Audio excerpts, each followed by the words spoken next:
हाय guys. Team nursing academy प्रस्तुत करता है fundamental of nursing practice 10 multiple choice questions. Question number 111 to 120। Mosby's and NCLEX R N series 20 edition. दोस्तों, read now, share now and subscribe now. हमारे पहले की जो video हैं या फिर हमारे साथ जो देर से जुड़े हैं, वो यूट्यूब चैनल पे वीडियो देखने के लिए नर्सिंग एकेडमी सर्च करें, तथा अन्य कोई क्वेरी है वो नर्सिंग एकेडमी 07@gmail.com पे सेंड करें।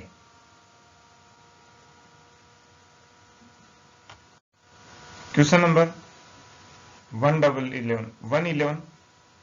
A nurse is reviewing a client serum electrolyte laboratory report. What is comparison between blood plasma and interstitial fluid? एक नर्स एक पेशेंट की इलेक्ट्रोलाइट रिपोर्ट देख रही है। ब्लड प्लाज्मा और इंटरस्टिशियल फ्लूइड में क्या कंपैरिजन होगा? Option number 1, they both contain the same kind of ions. दोनों में समान प्रकार के आयन पाए जाते हैं। Plasma exert lower osmotic pressure than does interstitial fluid.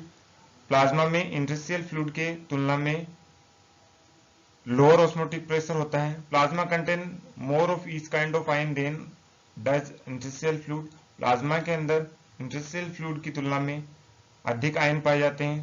Sodium is higher in plasma where potassium is higher in interstitial fluid. Plasma में sodium ज्यादा पाया जाता है, जबकि इंटरस्टिशियल फ्लूइड में पोटेशियम ज्यादा पाया जाता है। राइट आंसर सोचिए। Right answer is option number 1, they both contain the same kind of ions.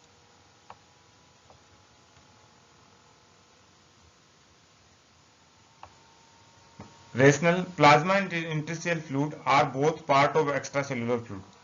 Plasma extracellular fluid का पार्ट है and are of same ionic composition. Osmotic pressure is also same.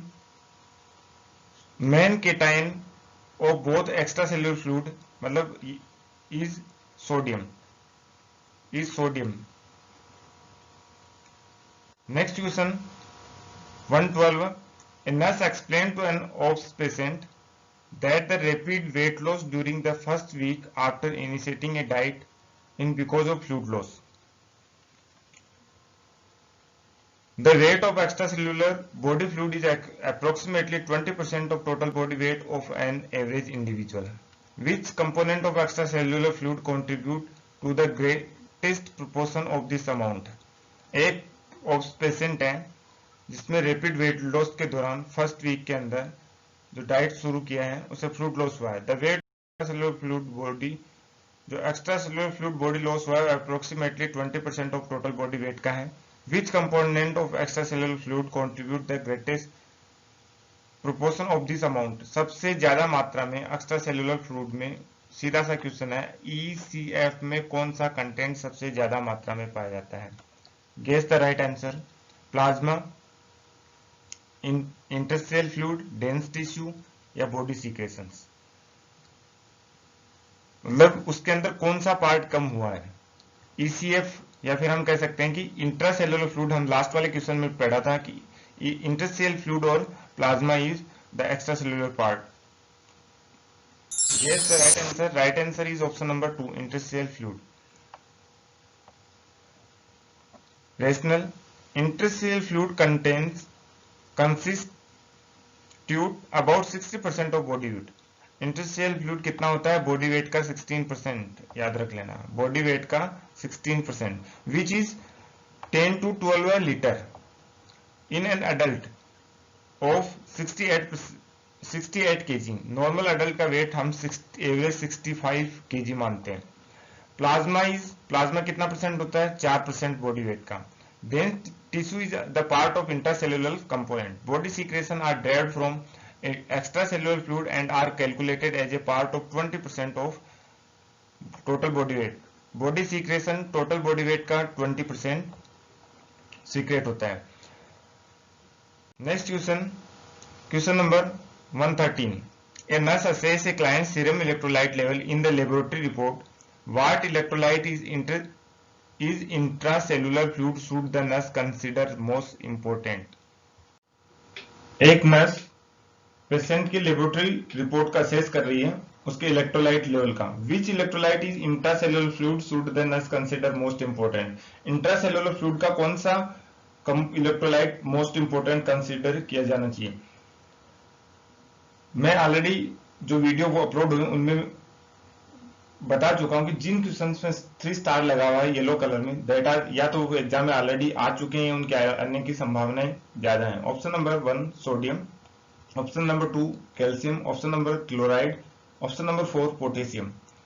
Intracellular fluid में कौन सा होगा? सीधा सा concept है कि इंट्रासेलुलर फ्लूइड में कौन सा इलेक्ट्रोलाइट मोस्टली पाया जाता है। यदि आप पिछला वीडियो देखा होगा तो उसमें मैंने एक इंट्रासेलुलर फ्लूइड की कंसेप्ट बताया थी, आई इंट्रा फॉर आईपीआर लॉजिक बताया था।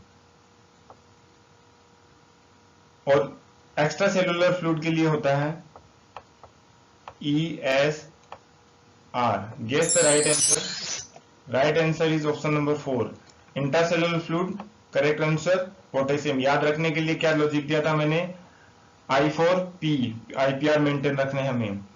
Extra cellular ES, extracellular में sodium. Rationale the concentration of potassium is greater inside the cell and is important to establishing a membrane potential. A critical factor is the cell's ability to function. Sodium is the most abundant cation of the extracellular compartment, not the intracellular compartment. Calcium is the most abundant electrolyte in the body. 99% is concentrated in the teeth and bones, and only 1% is available bodily function. Chloride is an extracellular, not intracellular A9। अब याद कैसे रखना है? Potassium P4 IPR maintain करना है। Okay, inside the cell या intracellular IPR maintain करना है। सोडियम ESR देखना है हमें। सोडियम ESR से याद रख सकते हैं हम। बॉडी में सबसे ज्यादा कैल्शियम 99% बॉडी में सबसे ज्यादा पाया जाता है। और क्लोराइड नमक हमेशा, सोडियम हमेशा क्लोराइड के साथ जुड़ा रहता है, या फिर क्लोराइड और सोडियम मिलकर नमक बनाते हैं। तो सोडियम किस में होता है? ESR एक्स्ट्रा सेलुलर में। तो हम याद रखिएगा क्लोराइड भी किस में होता है? एक्स्ट्रा सेलुलर में। Next 114 question number 114। A nurse is reviewing the laboratory report of client with a tentative diagnosis of kidney failure. एक पेशेंट है जिसका किडनी फेलियर का टेंटेटिव डायग्नोस है। टेंटेटिव मतलब संभावित डायग्नोस है। लेबोरेटरी रिपोर्ट रिव्यू कर रही है। What mechanism does the nurse accept to be maintained when ammonia is extracted by healthy kidney?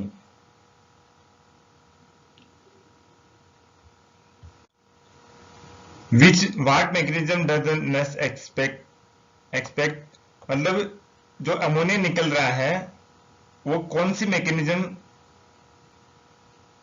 के थ्रू निकल रहा है, या कौन सी मैकेनिज्म या कौन सा बैलेंस मेंटेन करने के लिए? Option number 1 osmotic pressure of blood maintain करने के में हेल्पफुल होता है। Acid base balance of body maintain करने में। Option number C low bacterial level in urine. Option number 4 normal red blood cell production. Guess the right answer. Right answer is option number 2 acid base balance of the body. Ammonia kidney के द्वारा निकल रहा है वो कौन सी mechanism में help करेगा? Acid base balance of the body maintain करने में। Rationale the exerted ammonia combine with hydrogen ion in the glomerulus filtrate to form ammonium ions which are exerted from the body. This mechanism help rid the body of excess hydrogen maintaining acid base balance. सीधी सी बात है, ammonia kidney के अंदर glomerular filtrate के द्वारा hydrogen ion को combine करके body से बाहर ले जाता है। तो जितने भी बॉडी के अंदर एक्स्ट्रा हाइड्रोजन आयन है उनका बैलेंस करके एसिड बेस बैलेंस में अमोनिया हेल्प करता है। Option number 1 and 4 is not affected by excretion of ammonia. Ammonia is formed by the decomposition of bacteria in the urine. Ammonia का formation कैसे होता है? बैक्टीरिया के डिकम्पोजिशन से या बैक्टीरिया के टूटने से. Ammonia excretion is not related to the process and does not control bacterial level. Ammonia का निर्माण यूरिन के अंदर बैक्टीरिया के डिकम्पोजिशन से होता है, बट ये जरूरी नहीं है कि अमोनिया का एक्सक्रीशन में बैक्टीरियल लेवल का कोई रोल नहीं होता. Question number 115. A nurse is evaluating the effectiveness of treatment for a client with excessive fluid volume. What clinical finding indicate that treatment has been successful? एक nurse patient के excessive fluid volume है उसके ऊपर treatment के effectiveness को evaluate कर रही है. कौन सी क्लिनिकल फाइंडिंग ये इंडिकेट करेगी जो ट्रीटमेंट दिया वो सक्सेसफुल है? Option number 1 clear breath sound. Option number 2 positive pedal pulses. Option number 3 normal potassium level. Option number 4 increase urine specific gravity. Right answer is option number 1 clear breath sound. Rational. excess fluid can move into the lungs causes crackles. एक question यहाँ पे और solve हो रहा है हमारा कि excessive fluid volume में लंग्स के अंदर कौन सी साउंड प्रोड्यूस होगी? Crackle sound. Clear breath sound support the treatment was effective. यदि क्रेकल साउंड कम होगी और क्लियर लंग्स से साउंड आ रही है तो मतलब क्या हुआ है? Treatment is effective. While it may make palpation more difficult, excess fluid will not diminish pedal pulses. A normal potassium level can be maintained independently of fluid excess correction. Option number 4. As the client excretes excess fluid, the urine specific gravity will decrease, not increase. जैसे एक गिलास के अंदर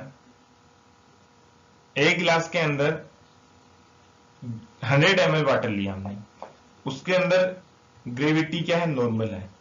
यदि fluid उसके अंदर हमने बढ़ा दिया 150 कर दिया तो ग्रेविटी क्या हो जाएगी? कम. Next question 116. A nurse is caring for a client with albuminuria resulting in edema. What pressure change does the nurse determine as the cause of edema? एक पेशेंट जिसका नर्स केयर कर रही है उसमें यूरिन के साथ एल्ब्यूमिन जा रहा है. एल्ब्यूमिन यूरिया का मतलब होता है कि यूरिन के साथ एल्ब्यूमिन का एक्सक्रीशन होना.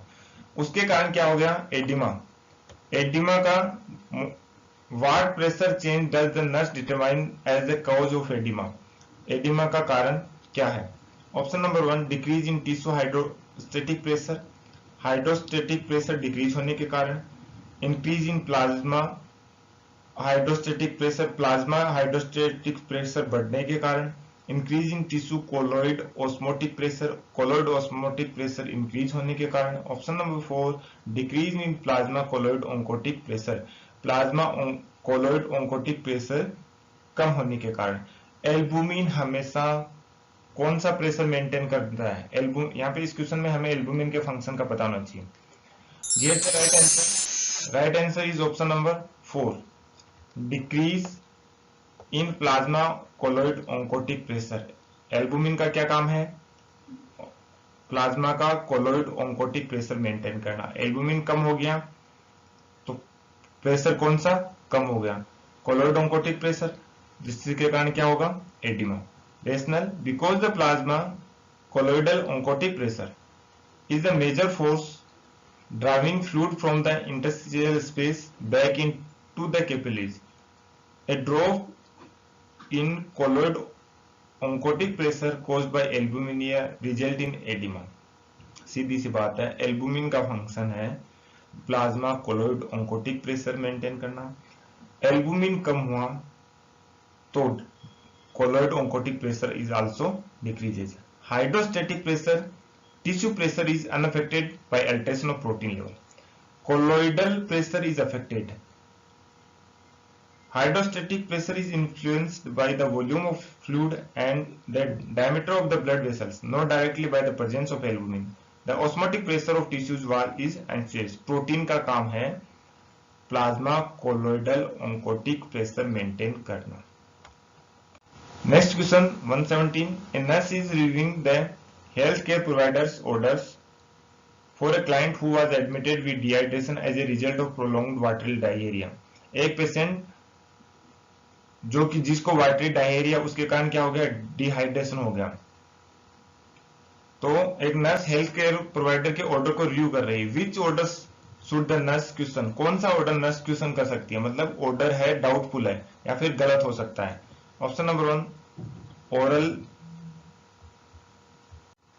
Oral psyllium Metamucil. Option number 2 oral potassium supplement.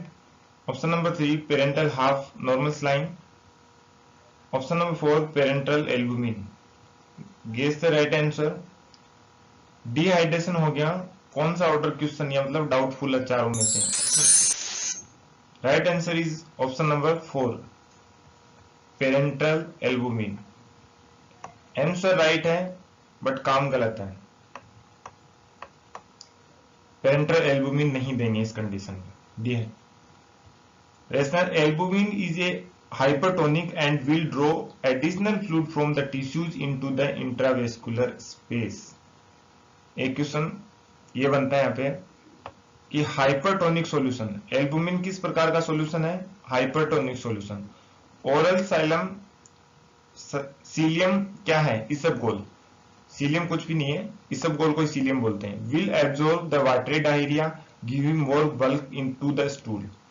इसबगोल बल्किंग करेगा स्टूल का। Oral potassium supplement is appropriate because diarrhoea cause potassium loss. Potassium supplement देना डायरिया में करेक्ट है क्योंकि डायरिया से पोटेशियम लॉस हो जाएगा। Parental half normal saline is hypotonic, hypotonic solution. Half NS किस प्रकार का सॉल्यूशन है, hypotonic solution which can correct dehydration, जो डिहाइड्रेशन करेक्ट करने के लिए दे सकते। Question number 118, a nurse is analyzing how a hyperglycemic client blood glucose can be lowered. The nurse consider that the chemical that buffer the client's excessive acetoacetic acid।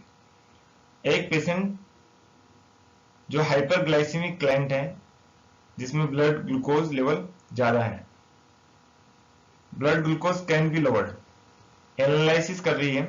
The nurse consider that the chemical that buffer the client's excessive acetoacetic acid, मतलब diabetic ketoacidosis का patient है जिसके अंदर एसिटोएसिटिक acid की मात्रा ज्यादा हो गई, उसको न्यूट्रलाइज करने के लिए कौन सा बफर काम मिलेंगे, इन ऑप्शन में हमें ये सिलेक्ट करना है। Potassium bicarbonate, option number 3 carbohydrate, option number 4 sodium chloride. Acid के जस्ट अपोजिट वाला राइट आंसर होगा। Right answer, right answer is option number 2 bicarbonate.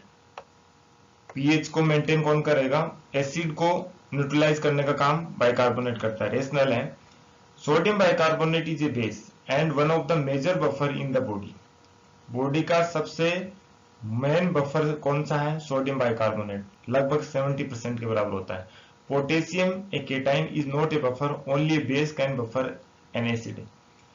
Carbon dioxide is carried in aqueous solution as carbonic acid.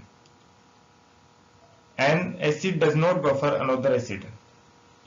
CO2 acid बनाने का काम करता है और एक एसिड दूसरे एसिड को न्यूट्रलाइज नहीं कर सकता। Sodium chloride is not a buffer, it is a salt.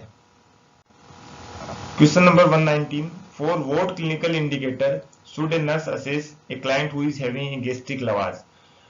एक पेशेंट जिसको गैस्ट्रिक लवाज हो रहा है, नर्स को क्या असेस करना है, कौन सा क्लिनिकल इंडिकेटर असेस करना है।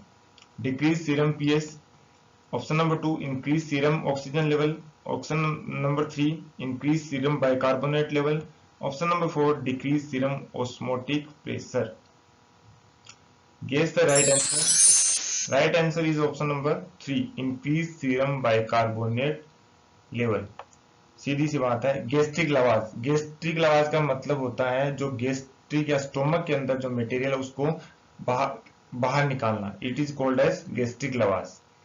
गैस्ट्रिक लवाज स्टोमक में क्या होता है, एसिड होता है, एसिड बाहर आ गया तो क्या होगा, कौन सा लेवल बढ़ गया? बाइकार्बोनेट लेवल या फिर alkalosis. Rational, gastric loss causes an excessive loss of gastric fluid, resulting in excessive loss of HCl hydrochloric acid that can lead to alkalosis। मतलब HCl कम हो गया तो पेशेंट कौन सी कंडीशन में, उसमें कौन सा, एल्केलाइन ज्यादा हो गए, एल्केलाइन हो गए तो क्या होगा, alkalosis. The HCl is not available to neutralize the sodium bicarbonate, उसके अंदर क्या बढ़ रहा है, sodium bicarbonate. Secreted into the duodenum by the pancreas. एक क्वेश्चन यहाँ पे इंपॉर्टेंट बन रहा है, ड्यूडेन सोडियम बाइकार्बोनेट का सीक्रेशन पेनक्रियाज के द्वारा, किसके द्वारा होता है, पेनक्रियाज के द्वारा। कहां पे होता है, duodenum. The intestinal tract absorb the excess bicarbonate and alkalosis result. हमने गैस्ट्रिक लवाज के द्वारा एसिड को बाहर निकाल दिया जो स्टोमक में बन रहा था। अब पेनक्रियाज अपना काम कर रहा है, ड्यूडेनम के अंदर बाइकार्बोनेट सीक्रेट कर रहा है, इंटेस्टाइनल ट्रैक्ट के अंदर बाइकार्बोनेट लेवल ज्यादा हो गया, that means alkalosis. Gastric lavage will lead to alkalosis which is associated with increase pH. Gastric lavage will not affect oxygen levels. Gastric lavage में lead to dehydration which will increase osmotic pressure। Gastric lavage से dehydration भी हो सकता है जो osmotic pressure को increase करेगा। Question number 120, a client is in state of uncompensated acidosis, what appropriate arterial blood pH does the nurse expect the client to have। एक patient जो अनकंपनसेटेड एसिडोसिस की कंडीशन में है, मतलब एसिड लेवल उसका normal नहीं आ रहा, एबीजी के अंदर आर्टेरियल ब्लड पीएच लेवल में नर्स क्या एक्सपेक्ट करेगी, उसका पीएच लेवल कम रहेगा एसिडोसिस में। Option number 1 7.20, option number 735, option number 745, option number 4 7.48। इस क्वेश्चन को सोल्व करने के लिए हमें पीएच का क्या रखना है, नॉर्मल वैल्यू पता होना चाहिए। पीएच की नॉर्मल वैल्यू कितनी होती है, 7.3 से 7.45। क्लियर। अब ये कह रहा है कि क्या एक्सपेक्ट करेगी, अनकंपनसेटेड एसिडोसिस, एसिडोसिस का मतलब है पीएच क्या है, कम है, तो इसमें हमें राइट आंसर में क्या सिलेक्ट करना है, कम पीएच वाला ऑप्शन राइट आंसर होगा। Guess the right answer, right answer is option number 1। Rationale, the pH of blood is maintain within the narrow range of 7.35 to 7.45। ब्लड का नॉर्मल पीएच 7.35 से 7.45 होता है। When there is an increase in hydrogen ion, the respiratory buffer and renal system attempt to compensate to maintain the pH. If compensation is not successful, acidosis result and is reflected in lower pH. Option number 2 and 3 is in within the acceptable range of pH. Option number 4 is slightly normal range. Option number 4 is alkaline, 7.45 से ऊपर है alkaline, 7.35 से नीचे है acidosis. Thank you for watching दोस्तों, subscribe कीजिए team nursing academy को motivate करने के लिए, जो आपकी मेहनत, जो इतना मेहनत करके आपके लिए अच्छे अच्छे वीडियो लेके आ रही है। यदि और भी वीडियो देखने हैं आपको, यूट्यूब पे नर्सिंग एकेडमी सर्च कीजिए, बेल आइकन को प्रेस करना मत भूलिए, ताकि आप जब भी नेक्स्ट वीडियो अपलोड हो आपके मोबाइल में वीडियो की घंटी बज जाए, उस पर ऑल सेलेक्ट कीजिए। दोस्तों, वीडियो के अंत में मैं आपसे ये बोलूंगा, अभी तो एक बाज की असली उड़ान बाकी है, अभी तो एक परिंदे का इम्तिहान बाकी है, अभी अभी मैंने लांगा है समुद्रों को, अभी तो पूरा आसमान बाकी है।